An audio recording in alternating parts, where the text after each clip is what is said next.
Apple has introduced a brand new iPad yesterday, the 2018 iPad. It doesn't really have a specific name, so this is basically the replacement for the 2017 iPad. So this is the 9.7-inch entry-level iPad. This is the cheapest iPad that you can buy, and here's not 5, not 10, but actually 20 things you definitely need to know about this brand new iPad. Some of the things are positive, and they would make you buy this new iPad. Some of the things are negative, and they would make you avoid this brand new iPad. So yeah, grab some popcorn, because this is going to be a pretty interesting and exciting and informative video. Sit back, relax, let's have a look. Okay, so at number 1, this is definitely the biggest issue with this new iPad. It doesn't have a laminated display.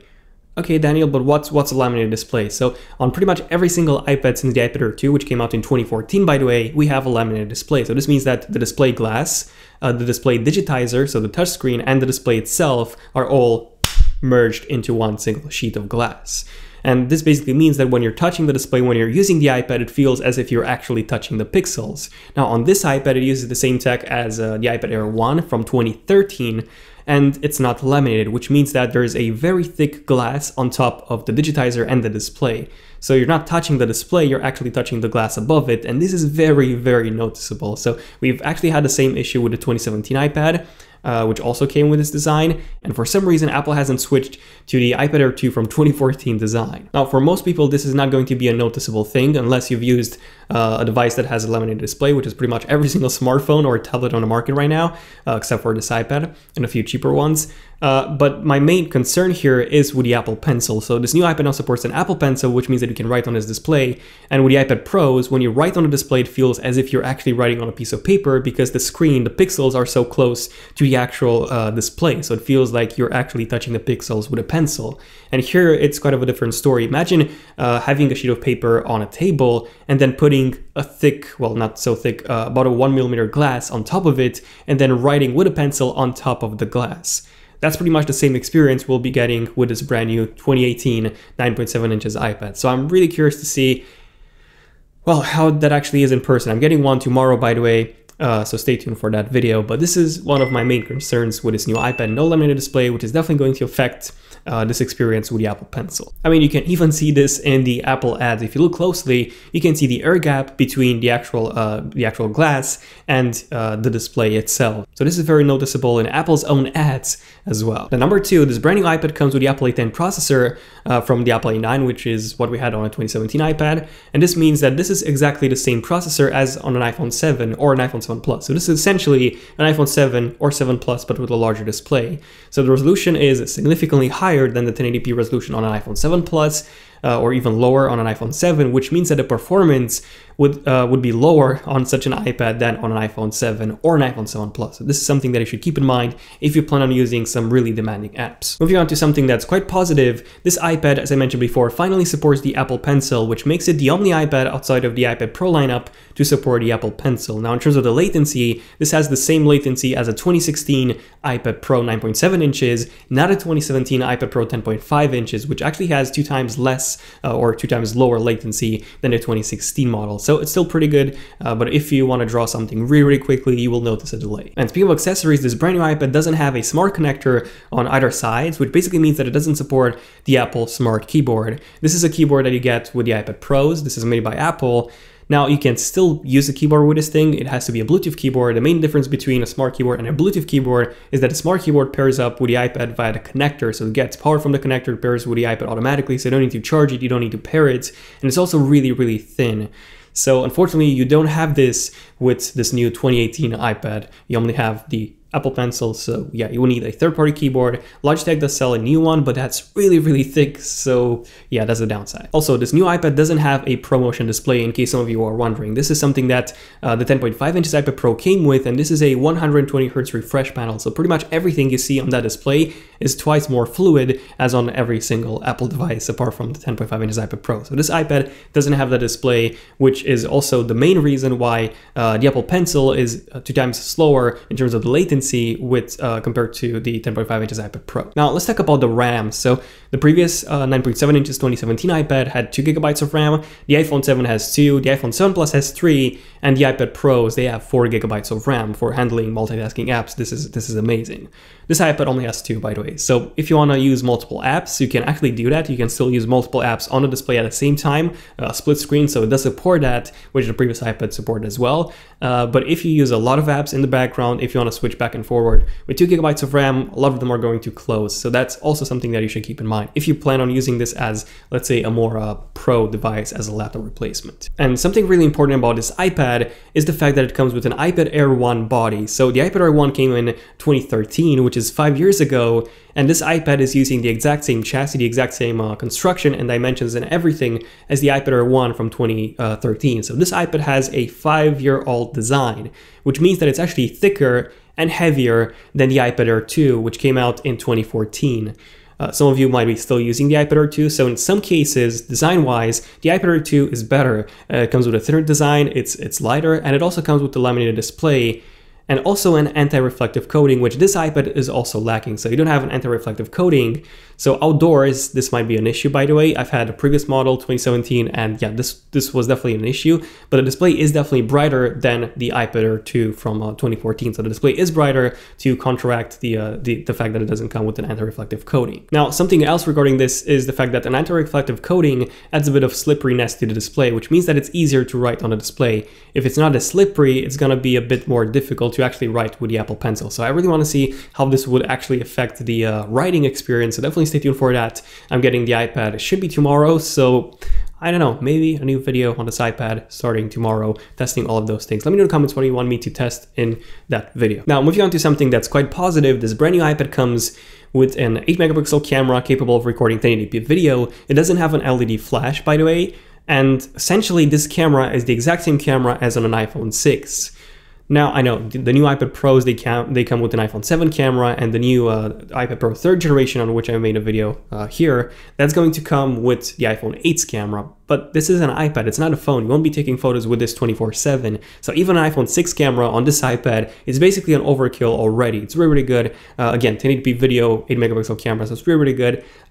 Keep in mind that you would only be using this camera, most of you at least, for scanning documents. And for that, 8 megapixels and the f2.4 aperture is more than enough. However, something that might not be enough is the front-facing camera. So this one is a 1.2 megapixel camera, 1.2 megapixels in 2018.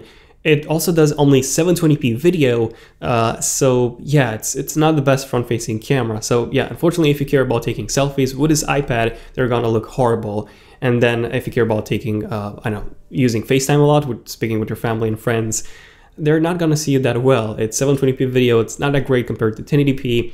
And yeah, so front-facing camera, not that great. Something else that I do want to mention is in terms of the speakers. So this new iPad comes with 2 speakers, 2 on the bottom, compared to 4 speakers on the iPad Pros. They're not bad, they're quite loud, by the way, but they're not comparable to the iPad Pros. Those are amazingly loud and awesome. You get a lot of bass out of these, but these ones on this new 2018 iPad, they're pretty good. Not amazing, but they're okay for an iPad. However, this iPad does come with Touch ID, same as last year's model, and it comes with the 1st generation Touch ID, not the 2nd generation. The 2nd generation is what we have on the 10.5 inches iPad Pro, so that's really, really fast. This one is basically a bit slower, so you have to wait a bit, but you know, still it's there, so that's pretty cool. And then the Hey Cindy command is also supported. I'm not gonna say it because I'm gonna activate your phones. You know which one I mean. So that command is supported on this iPad. It doesn't need to be plugged in like older iPads, so that's pretty cool. And then speaking of cool things, yes, it doesn't, by the way, come in rose gold. You cannot get this in rose gold. You can only get it in a space gray, silver, and gold. Rose gold is actually reserved only on the 10.5 inches iPad Pros. It's reserved for that. That's the only iPad you can get in rose gold, if you care about colors on an iPad. Also, speaking of other things that this iPad doesn't have, it doesn't have a Dci P3 display. Now, if you don't know what this is a really wide color gamut that some Apple products use, such as the MacBooks, the iMacs, and even the 10.5 inches and the 9.5 inches iPad Pros and the new 12.9 inches as well. So essentially, you can see more colors, more vibrant colors. You don't have this on this iPad. So if you want to do photo editing, if you want to do even video editing and get everything perfectly color calibrated, well, the iPad Pros are much better, or not even to mention the MacBooks. Definitely the MacBooks, because you have, mouse. You have a mouse, you can use Final Cut, and so on. And then something interesting that I wasn't expecting to see yesterday at the event was the Logitech Crayon. So this is essentially a third-party pencil, a replacement for the Apple Pencil. This thing costs $50. However, it's only for students and not consumers. So you won't be able to buy this pencil for obvious reasons, because it would cannibalize, the Apple Pencil sales. So, still, it's a pretty cool pencil. It works with the iPads. Something interesting about this is that it works on a single radio transmission frequency. So essentially, it's not Bluetooth, and it only works with its 6th generation. Yes, Apple calls this the 6th generation iPad. It only works with this iPad. And it doesn't support pressure. So if you try to press harder, the line won't get thicker. It still supports tilt, so you can use it for that. So yeah, it's more of like a stylus, a smart stylus, than an Apple Pencil, mostly because of those pressure levels. Also, something that this iPad is missing is a True Tone display. Now, this is not a big deal. This is something that was introduced with a 9.7 inches iPad Pro. We have it on the new iPad Pros as well, and on the iPhone 10 and the iPhone 8 as well. So essentially, the iPad detects the color temperature in your room and adjusts the display's temperature based on the color temperature in your room. So if you have yellow lights essentially in your room, the display will be yellowish. If you have blue lights, the display will be bluish, and so on. So it kind of makes it easier on the eyes. This iPad doesn't have that, which is still it's still fine, honestly. You don't really need that, but it's a cool feature to have. Number 18, this iPad is actually really good for kids. No, honestly, it's really, really good for kids. It's cheap. It's really cheap compared to the other iPads. Obviously, you can get cheaper tablets, but the fact that it supports pencils and the Apple Pencil, and it doesn't need to be an iPad Pro, which is basically double the price, well, that's a huge deal. So you can draw on this. That's pretty huge.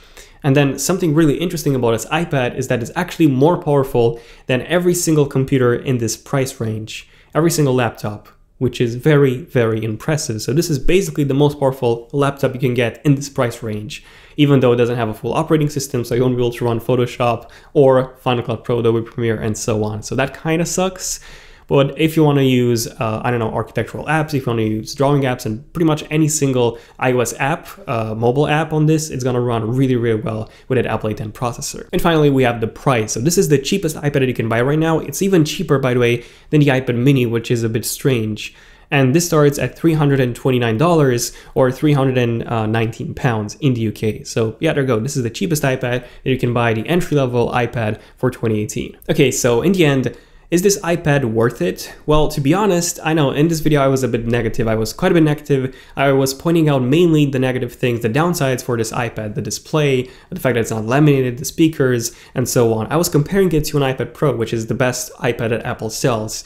But this is a different device. This is the cheap iPad that anyone can buy, anyone can afford. And because of that, I honestly think it is worth it. You get amazing performance, pretty much the most powerful tablet in this price range, even more powerful than most laptops, than actually every single laptop for this price range out there, which is crazy.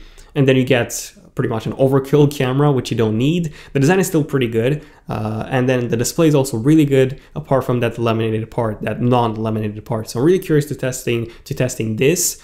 That's honestly my main concern. My single concern about this iPad is the fact that the display is not laminated, and I want to see how this will actually impact the Apple Pencil. But honestly, I think that the entire idea of this new iPad is for it to be a cheap iPad instead of for it to be, an iPad that you can use, that you buy exclusively for that Apple Pencil support. So if you're an artist, you would probably get an iPad Pro, especially because of that 120 Hz refresh rate panel, which makes everything more fluid, especially with the Apple Pencil. So I'm guessing in that case you would get a Pro.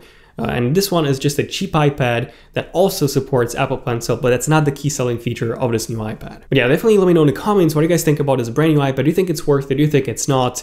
And also subscribe and enable notifications, because I'll have day one coverage with this new iPad as soon as I get it. I'll be testing it, and this was pretty much it. Definitely check out my in-depth review of the 2017 iPad, so the one from last year with the Apple A9 processor. So actually those are on offer right now. They're pretty cheap on Amazon, eBay, and so on. So those are actually worth it quite a lot. So yeah, this is the 2017 iPad, and this is the iPad Pro 3 or the iPad X. It's not going to be called the X, just the iPad Pro 3, and that's going to come out probably in June, if not even October, most likely June. So definitely check out this video, my final leaks and rumors on this new iPad, if you want to know everything about the big change coming to the iPad. So that's going to be the biggest redesign ever in an iPad. Home button is going to be removed. The bezels are going to be really, really thin. and the gestures are going to be completely redesigned, pretty much as we got with the iPhone 10. This is the iPhone 10 of the iPad lineup, the iPad Pro 3. But yeah, this was pretty much it. Thank you for watching. I'm Daniel. This was a really fun video to make. Hopefully you learned some new things about this new iPad from this video. If not, that's still cool. But yeah, thank you for watching. I'm Daniel. Feel free to like if you enjoyed it. Let me know. I'm Daniel, and I'll see you guys in my next one. Son of Tech, signing out. Cheers.